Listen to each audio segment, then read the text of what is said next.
당신 지금 뭐 하는 짓이야? 여보, 오늘 왜 이렇게 일찍 왔어요? 그게 중요한 게 아니라 왜 우리 엄마를 문 밖으로 내쫓고 있는 거야? 그치만 며느리 입장에서 시댁은 그냥 싫은 거잖아요. 시댁에 시자만 붙어도 다 싫다는 말 못 들어봤어요? 그래도 그렇지. 우리 어머니 몸도 불편하신데 우리 집에서 하룻밤 묵는 것도 그렇게 싫어? 시댁은 아무리 잘해줘도 그냥 싫고 불편해요. 시어머니가 우리 집에서 주무시는 거 치가 떨리게 싫다고요. 그래? 그럼 시댁 돈으로 산 이 집은 안 싫었어? 시댁서 받을 건 다 받아놓고 막상 도리를 해야 할 땐 그냥 시댁이라서 무조건 싫다 이거야? 더 이상은 못 참겠다. 당장 이 집에서 나가. 네? 갑자기 집에서 나가라고요? 농담이죠? 제가 뭘 그렇게 잘못했는데요. 겨우 하룻밤 안 재워주겠다고 했을 뿐인데, 그동안 네가 한 짓들을 생각해봐. 명절에 시댁 가도 손님 행세만 하면서 손 하나 까딱 안 하고 아무리 시댁에서 잘해줘도 시댁이라 그냥 싫다는 네가 정상인 줄 알았어? 물건도 문제 있으면 반품하잖아. 너도 문제가 있으니 처가로 다시 돌려보내는 게 맞겠지. 여보, 잠깐만 진정해요. 제가 잘못했어요. 이제 와서 사과해봤자 늦었어. 며느리 도리까진 바라지도 않어. 그치만 적어도 인간 도리는 해야 하는 거 아니야? 안녕하세요. 이 사연의 주인공은 70세 김영자 씨이십니다. 김 씨와 남편은 한평생을 농사를 지으며 살아온 농부 부부입니다. 하지만 그냥 평범한 농부 부부가 아니었습니다. 김 씨 부부가 가진 땅은 꽤 넓었고 농장의 규모도 커서 일꾼들을 여러 명 두고 있을 정도였습니다. 그동안 열심히 일해서 모은 재산으로 자식들에게 부족함 없이 해주고 평소 봉사활동과 기부도 꾸준히 하며 덕을 쌓으며 베푸는 그런 사람이었죠. 김 씨에게는 올해 40살이 된 아들이 하나 있었습니다. 아들은 대기업에 다니는 회사원으로 4년 전에 결혼을 했습니다. 아직 손주는 없지만 부모의 전폭적인 지원 덕분에 풍족한 삶을 누리고 있죠. 결혼 당시 김 씨는 아들을 위해 서울 마포구의 아파트를 대출 없이 턱 사주었습니다. 그 당시 아파트 값이 얼마였는지 생각해보면 정말 큰 돈이었지만 김 씨는 아들의 결혼이 행복하기를 바라는 마음으로 아무런 망설임 없이 그 큰 돈을 내놓았습니다. 딱히 며느리에게 예단을 바란 것도 아니었습니다. 김 씨는 며느리에게 직접 말했습니다. 얘야, 예단할 돈으로 그냥 내 필요한 거 사렴. 아깝게 뭐 그런 걸 다 하니? 김 씨의 마음은 단순했습니다. 며느리를 귀한 손님처럼 대하며 그저 좋은 것만 해주고 싶었던 것이죠. 실제로 결혼 이후 4년 동안 며느리 생일마다 용돈도 두둑이 주었고 시댁에서 사준 명품 가방만 해도 벌써 여러 개가 되었습니다. 주변 사람들은 김 씨를 보며 참 좋은 시어머니라고 칭찬하곤 했죠. 심지어 김 씨는 며느리가 부담스러워할까봐 먼저 배려했습니다. 굳이 자주 안 만나도 된다. 그리고 며느리는 귀한 집 딸인데 뭐 하려고 하지 마라. 며느리는 김 씨의 말에 감동하며 이렇게 말했었죠. 어머니 저는 시댁 진짜 잘 만난 것 같아요. 이런 시부모님이라면 100명, 1000명도 모시고 살 수 있어요. 말이라도 그렇게 해주니 고맙구나. 그 말을 들었을 때 김 씨는 정말 뿌듯했습니다.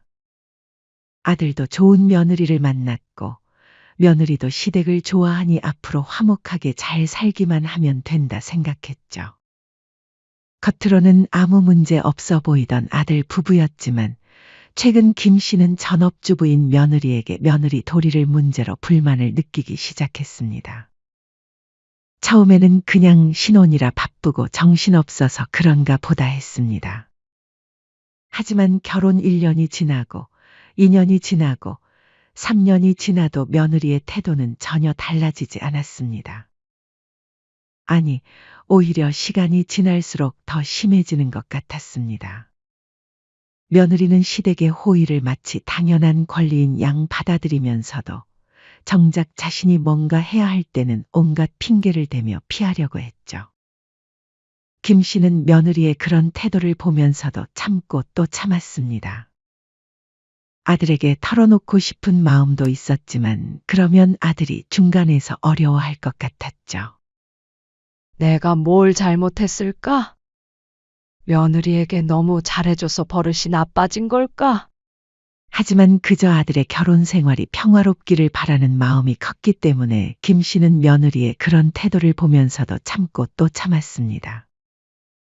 하지만 속으로는 점점 서운함이 쌓여가고 있었죠. 특히 명절 때 며느리가 보이는 태도는 정말 가관이었죠. 매해 명절이면 김 씨는 아들과 며느리 맞이를 위해 새벽부터 일어나서 차례상을 준비했습니다. 삼시세끼 밥상까지 챙기고 설거지에 뒷정리까지 모든 걸 혼자서 했죠. 그런데 며느리는 김 씨가 부엌에서 땀을 뻘뻘 흘리며 요리를 하는 동안 안방에 틀어박혀서 휴대폰만 보고 있었습니다. 누워서 드라마를 보거나 인터넷 쇼핑을 하면서 시간을 보냈죠. 김 씨가 수정아, 밥 다 됐으니까 나와서 밥도 뜨고 수저도 좀 놔줘라. 라고 부르면 며느리는 꾸물꾸물 나와서는 궁시렁거리며 이렇게 말했습니다. 며느리는 손님인데 손님한테 일을 시키시네. 밥을 다 먹고 나서도 마찬가지였습니다. 김 씨가 설거지를 하고 있으면 며느리는 다시 안방으로 들어가서 쉬었죠. 아들이 보다 못해서 며느리에게 조심스럽게 말했습니다.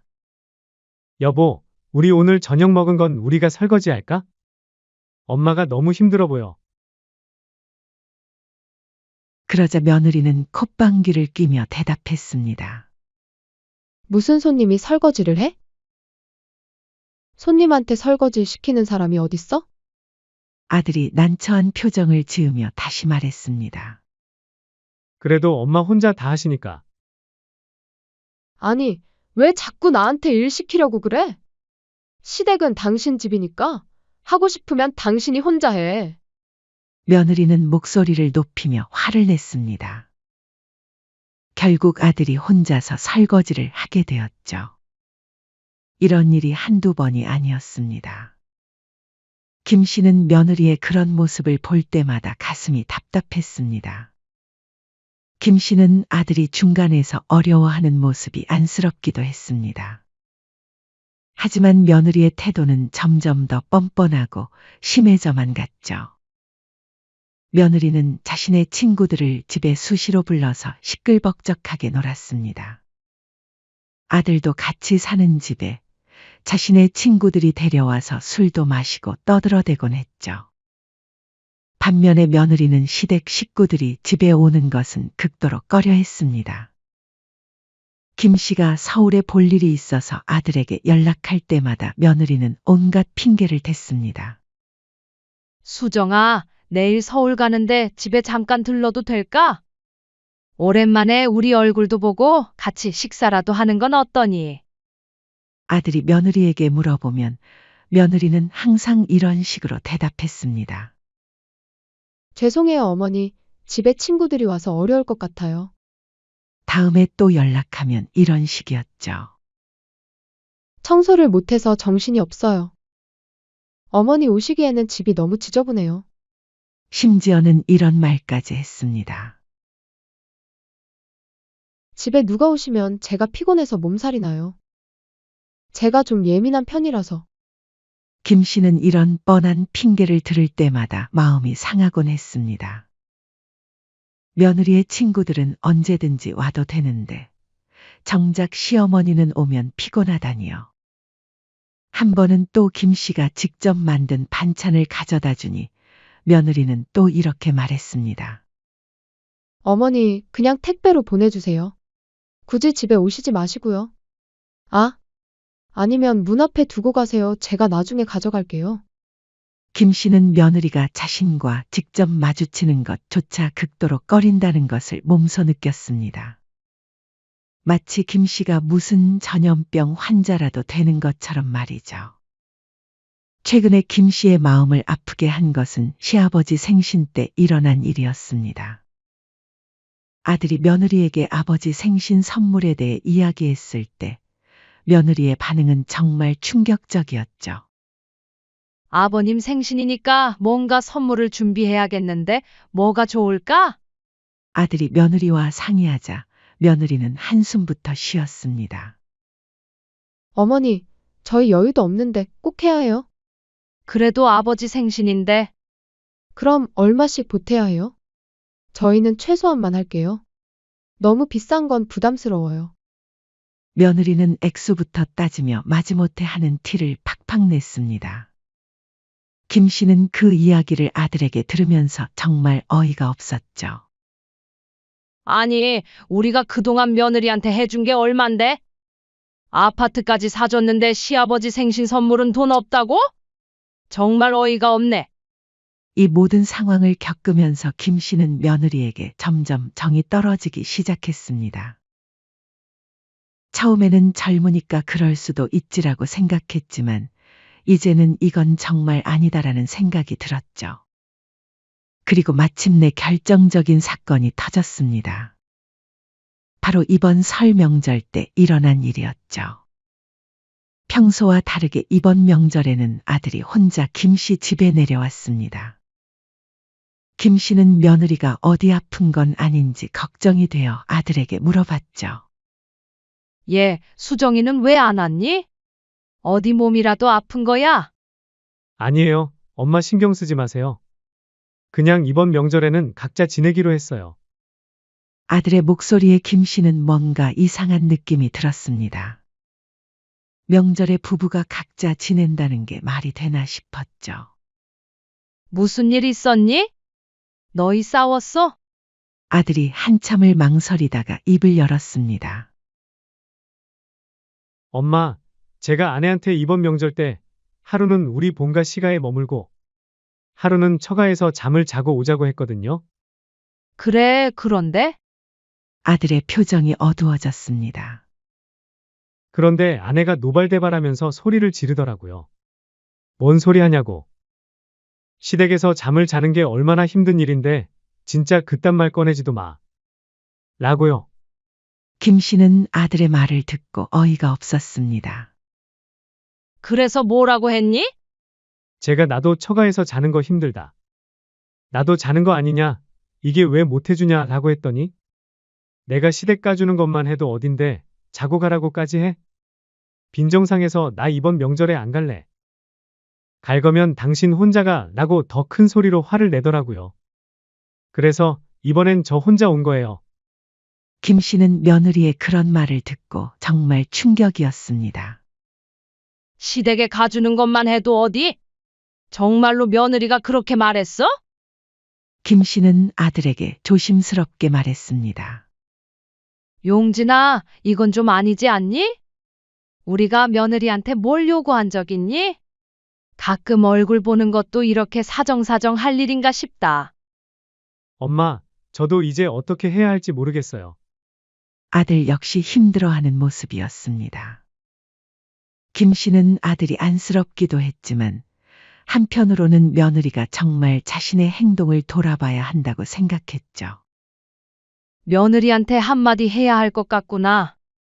이대로 가면 너도 힘들고 우리 가족 모두가 힘들어질 거야. 김 씨의 마음은 정말 복잡했습니다. 아들에게 이혼하라고 한 말은 아니지만 며느리의 태도는 정말 문제가 있다고 생각했죠.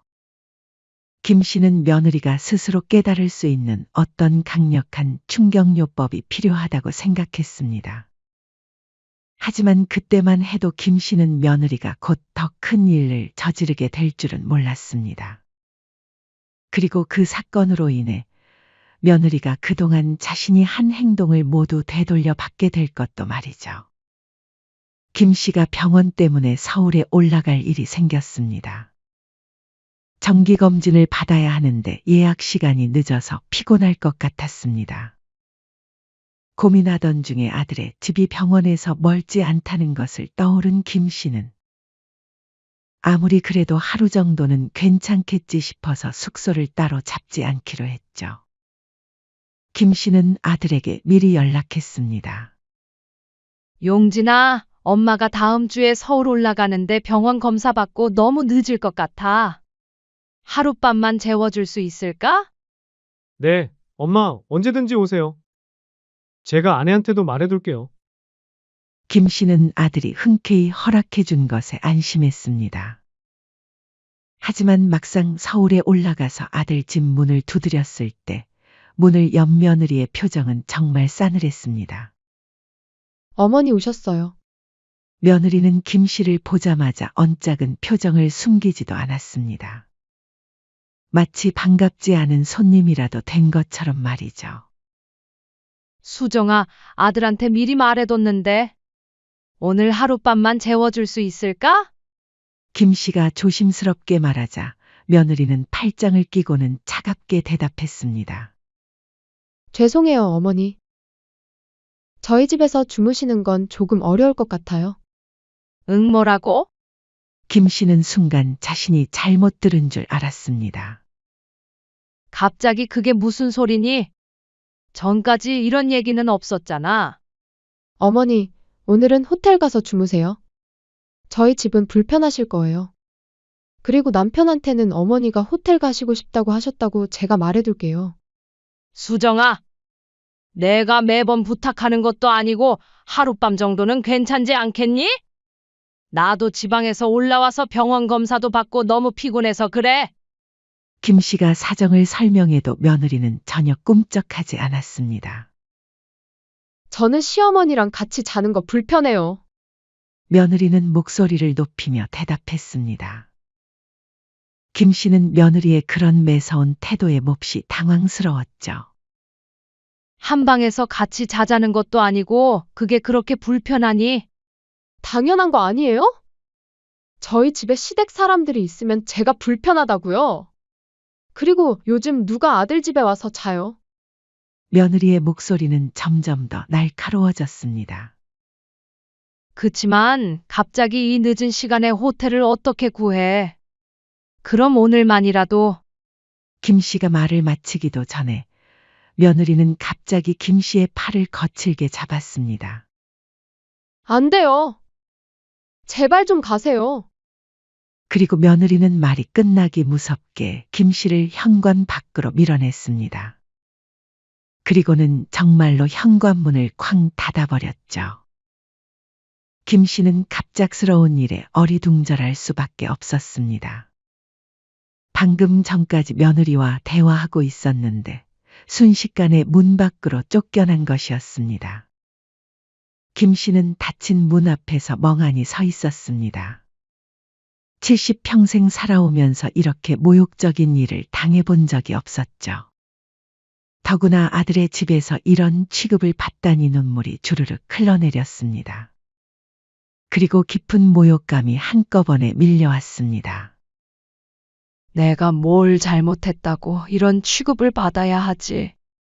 김 씨는 그 자리에서 발걸음을 뗄 수 없었습니다. 바로 그때였습니다. 퇴근하고 돌아오던 아들이 엘리베이터에서 내려오다가 현관 앞에서 눈물을 흘리고 있는 김 씨를 발견한 것이죠. 엄마! 엄마 왜 바닥에서 그러고 계세요? 김 씨가 눈물을 흘리고 있는 모습을 본 아들은 깜짝 놀랐습니다. 아들은 상황을 파악했습니다. 어머니가 집에 들어오지도 못하고 문 밖에서 눈물을 흘리고 있는 이유를 말이죠. 순간 아들의 얼굴이 화라산처럼 변했고 문을 벌컥 열고 집 안으로 들어갔습니다. 며느리는 소파에 앉아서 태연하게 TV를 보고 있었습니다. 당신 지금 뭐 하는 짓이야? 어머, 여보, 오늘 왜 이렇게 일찍 왔어요? 그게 중요한 게 아니라 왜 우리 엄마를 문 밖으로 내쫓고 있는 거야? 아들의 목소리는 분노로 떨리고 있었습니다. 며느리는 움찔했지만 여전히 뻔뻔한 태도를 버리지 않았습니다. 며느리한테 시가는 그냥 싫은 거야. 시댁에 시 자가 붙으면 다 싫다는 말 못 들어봤어? 그래도 그렇지. 어머니가 우리 집에서 하룻밤 묵는 것도 그렇게 싫냐? 며느리의 대답을 들은 아들은 정말 어이가 없었습니다. 하지만 며느리는 끝까지 자신의 잘못을 인정하지 않았습니다. 시댁은 아무리 잘해줘도 그냥 불편해. 어머니가 우리 집에서 주무시는 거 정말 치가 떨리게 싫다고. 아들의 얼굴은 분노로 일그러졌습니다. 시댁이 싫다고? 그럼 시댁 돈으로 산 이 집은 안 싫었어? 며느리와 아들의 말다툼이 격해졌지만 며느리는 끝까지 자신의 잘못을 인정하지 않았죠. 아들은 더 이상 대화가 불가능하다는 것을 깨달았습니다. 더 이상은 못 참겠다. 아들은 단호하게 명령했습니다. 지금 당장 이 집에서 나가. 짐 싸서 처가댁으로 가버려. 며느리는 아들이 설마 진짜로 그럴 줄은 몰랐던 것인지 말까지 버벅거리면 말했습니다. 뭐? 나보고 집에서 나가라고. 내가 뭘 그렇게 잘못했는데. 겨우 하룻밤 못 재워주겠다고 했을 뿐인데.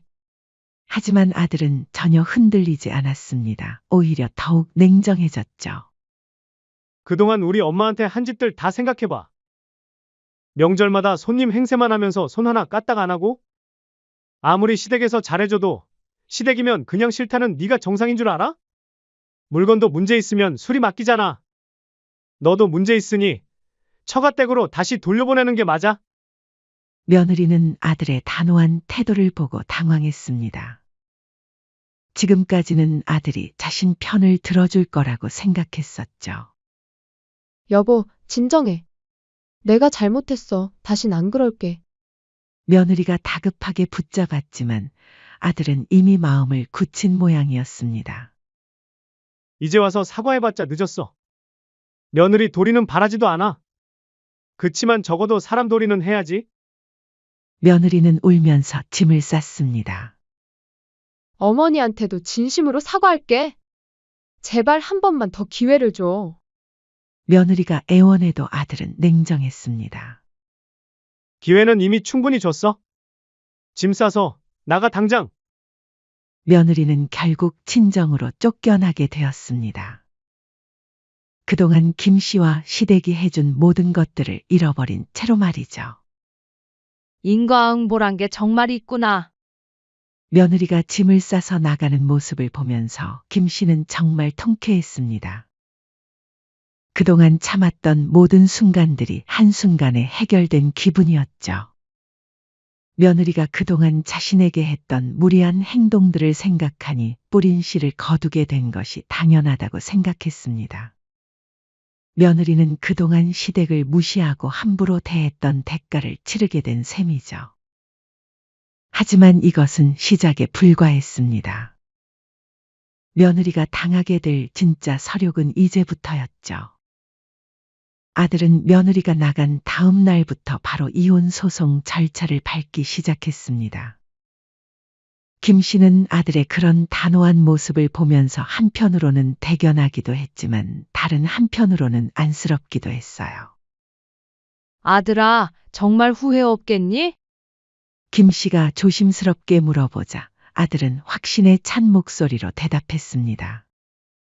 엄마, 전혀 후회 안 해요. 오히려 왜 이제서야 이혼을 결정했나 싶어요. 엄마, 그동안 엄마가 얼마나 힘드셨을지 생각하니까 정말 죄송해요. 제가 아들로서 역할을 제대로 못했네요. 늦었지만 이제라도 옳은 선택을 하고 싶어요. 아들의 말을 들으니 김 씨의 마음도 한결 가벼워졌습니다.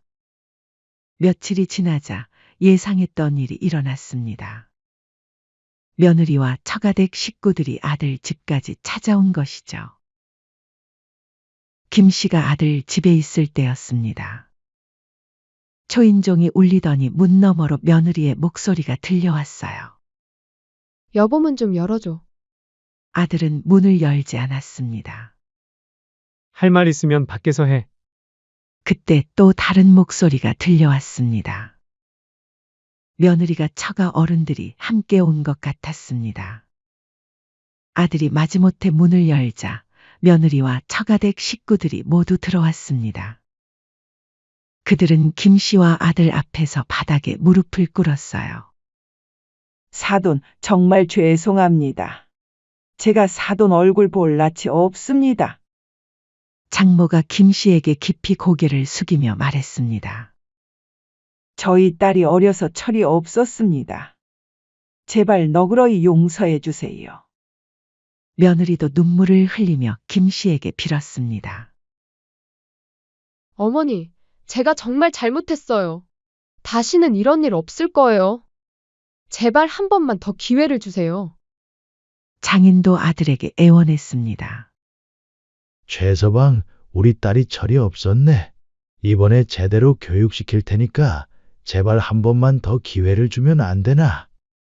하지만 아들은 냉정하리만큼 단호했습니다. 죄송합니다. 장인어른 이제 와서 사과해도 이미 늦었습니다. 아들은 논리적이고 날카롭게 며느리의 이기적인 행동들을 조목조목 지적하기 시작했습니다. 아내가 결혼 4년 동안 시댁에 어떻게 했습니까? 시가의 시자만 들어도 치를 떨었고 어머니가 집에 오시려고 하면 온갖 핑계로 막았습니다. 그리고 병원 검사 받고 지친 어머니를 문 밖으로 내쫓았습니다. 이런 사람과 어떻게 계속 살라고 하십니까? 며느리는 아들의 말에 고개를 들지 못했고 아들은 계속해서 말했습니다. 어머니가 며느리에게 잘해줄 때 감사했어야죠. 저는 더 이상 이런 모욕적인 관계를 유지할 수 없습니다. 아들의 단호한 말에 며느리는 한마디도 대꾸하지 못하고 고개를 떨굴 수밖에 없었습니다. 그때 김씨가 입을 열었습니다. 그 안에는 그동안 쌓였던 모든 서운함과 분노가 담겨 있었어요. 수정아, 마지막으로 할 말이 있단다. 요즘은 시댁도 며느리 눈치 보며 산다. 나도 그걸 알고 있어서 며느리한테 아무것도 요구하지 않았잖니. 서로 배려하고 베풀면서 잘 살려고 노력해야지. 김씨의 일침 하나하나가 며느리의 가슴을 후벼 팠습니다. 더도 말고 덜도 말고 너랑 똑같은 시댁 만나길 바란다. 김씨의 마지막 말에 며느리는 울음을 터뜨렸습니다. 하지만 김씨는 전혀 동정하지 않았죠. 김씨는 며느리의 눈물 어린 애원과 처가댁의 구차한 부탁에도 흔들리지 않았습니다. 이제 그만 돌아가 주세요. 더 이상 할 말 없습니다. 김씨는 단호하게 말하며 처가댁 식구들을 돌려보냈습니다. 그 후 이혼 소송이 진행되었습니다. 며느리 측은 재산분할을 요구했지만 결과는 참담했어요. 재판 과정에서 며느리의 모든 행동들이 낱낱이 드러났습니다. 며느리가 결혼 후 집안의 재산을 일구는데 아무런 도움을 준 것이 없다는 사실. 그리고 시부모에게 받기만 하고 며느리의 도리나 기본 예의조차 지키지 않은 점들이 명확하게 밝혀진 것이죠. 판사도 이러한 점들을 모두 고려해서 재산분할은 아들에게 매우 유리하게 적용되었습니다. 며느리는 이혼 후 아무것도 얻지 못하고 친정으로 돌아가야 했어요. 더 참담한 것은 그 후였습니다. 처가댁도 딸의 잘못된 행동 때문에 이웃과 친지들에게 손가락질을 받게 되었거든요. 저 집딸이 시어머니를 문 밖으로 내쫓았다며? 아이고, 그런 딸을 어떻게 키웠대? 시댁에서 그렇게 잘해줬는데 배은망덕하게. 처가댁은 동네에서 고개를 들고 다닐 수 없을 정도가 되었습니다. 며느리의 몰락은 더욱 처참했습니다. 이혼 후 친정에 들어와 살게 된 며느리는 40 가까운 나이에 다시 시집갈 곳도 찾기 힘들었죠. 더구나 이혼 사유가 소문이 나면서 주변에서 며느리를 보는 시선이 곱지 않았습니다. 심지어 며느리는 취업을 하려고 해도 쉽지 않았습니다. 4년 동안 전업주부로 지내면서 경력이 단절된 데다가 나이도 많아져서 새로 시작하기가 어려웠거든요. 친정에서도 며느리를 보는 시선이 곱지 않았습니다. 동네 망신을 시켰다는 이유로 부모님한테 잔소리를 들어야 했죠. 내가 그렇게 행동했으니 우리까지 창피해서 밖에 나가기 부끄럽다. 며느리는 매일 후회와 절망 속에서 하루하루를 버텨야 했습니다. 한때 자신이 당연하다고 여겼던 모든 것들이 얼마나 소중한 것이었는지 뒤늦게 깨달았지만 이미 돌이킬 수는 없었죠. 반면 아들과 김 씨의 사이는 이 일을 계기로 더욱 끈끈해지고 돈독해졌습니다. 엄마, 정말 시원하죠? 아들이 김 씨에게 물어보자 김 씨는 환하게 웃었습니다. 그래, 정말 시원하다. 그동안 참았던 게 다 풀린 기분이야. 아들은 홀가분한 마음으로 김 씨를 더욱 살뜰히 챙겼습니다. 명절 때도 김 씨 혼자 모든 준비를 하지 않도록 아들이 직접 도왔죠. 엄마, 제가 할게요. 엄마는 쉬세요. 고마워, 우리 아들. 두 사람은 서로를 배려하며 정말 행복한 일상을 보냈습니다. 몇 달 후 아들이 김 씨에게 말했습니다. 엄마, 제가 다시 결혼을 생각할 때도 엄마와 상의해서 신중하게 결정할게요. 이번에는 정말 엄마를 잘 모시고 서로 존중하는 그런 사람을 만나고 싶어요. 김 씨는 아들의 그런 마음이 고마웠습니다. 아들아, 엄마는 내가 행복하면 돼. 하지만 이번에는 사람을 제대로 보고 결정하자. 주변 사람들은 김 씨를 보며 진심으로 부러워했습니다. 김 씨는 정말 복받은 아들을 두었어. 아들이 어머니 편을 확실히 들어주니까 얼마나 든든해. 며느리 잘못 만나면 시어머니가 고생하는 건데 아들이 똑바로 판단해서 다행이야. 김 씨는 이런 말들을 들을 때마다 정말 뿌듯했습니다. 효도하는 아들과 평화롭고 행복하게 여생을 보내는 김 씨의 모습이야말로 진정한 해피엔딩이었습니다. 그리고 어딘가에서는 며느리가 자신이 저지른 잘못의 대가를 혹독하게 치르고 있겠죠. 김 씨가 마지막에 한 말처럼 똑같은 시가를 만나서 자신이 했던 그대로 당하면서 말입니다. 정말로 인과응보라는 것이 있다는 것을 보여주는 완벽한 결말이었습니다. 사연은 여기까지였습니다. 구독, 좋아요는 영상 제작에 큰 힘이 됩니다. 알림 설정을 하시면 더욱 새롭고 재밌는 사연을 빠르게 즐기실 수 있습니다. 인생의 쉼표를 시청해 주셔서 감사합니다.